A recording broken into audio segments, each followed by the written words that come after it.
Firstly, I just want to go to this news to hand that the Russian military appears to be indicating that their strategy has worked and that they're now looking at the next stage. What do you make of that? Well, g'day, Dan. It's great to talk to you. If I was the Russians, that's probably what I'd be saying, given the debacle that the invasion of Ukraine has become. Putin and his generals have been looking for some kind of victory that they could portray to their own people and the rest of the world for several weeks now. This briefing by Colonel General Rodskoy really allows us some insights into how the Russians now think about the way forward. And what they appear to be saying to us is they're going to reinforce their campaign in the east, out of the Donbass region, and probably seek some kind of advance all the way through to the Dnieper River to take large parts of Ukrainian territory and, if they can, destroy large parts of the Ukrainian military in that area. Now, that area to the east is certainly turning out to be one of the flashpoints, and that comes after reporting that Ukrainian troops have recaptured towns to the east of Kyiv. So what do you read into that news?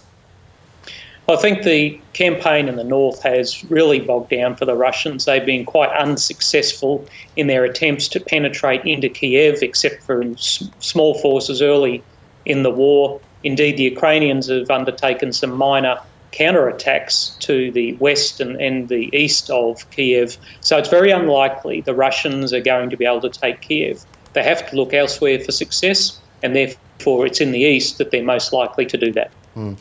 General Ryan, there seems to be a number of strategies at play here. On the ground, there is the military confrontation, but then there's also the battle of publicity, and we've seen President Zelensky really capitalising that on his speeches that have been happening to parliaments and groups around the world. One of the latest ones of those was to NATO in just the last couple of days, where he's been calling for that 1% of military equipment and, well, also, not so much in this speech, but the ongoing call for a no-fly zone over Ukraine.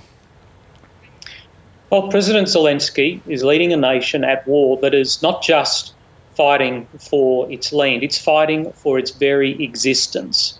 And therefore, we should expect that a president in his position would be crying out for more support. I would, and so would any reasonable person.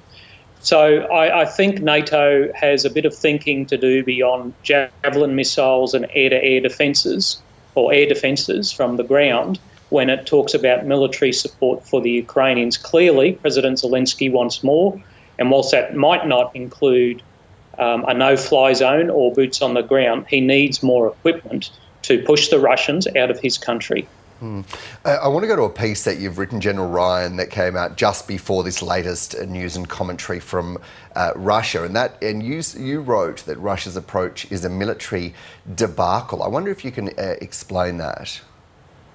Well, there's several dimensions to this. Firstly, their strategy was based on three bad assumptions: that Ukraine wasn't a country, that it would roll over quickly, and the West would not intervene. All three have been proven wrong, and from there, every military failure has stemmed. They put in the wrong forces at the wrong places. They didn't logistically support them. They've tried to fight three different wars in the north, the east and the south without an overall coordinating mechanism or theatre commander. They didn't achieve air superiority and still haven't. And they just have not really even turned up in the information war. So this will be a military catastrophe for the Russians. They're proving they are no longer a superpower, and it'll be studied by military organisations and analysts for years to come.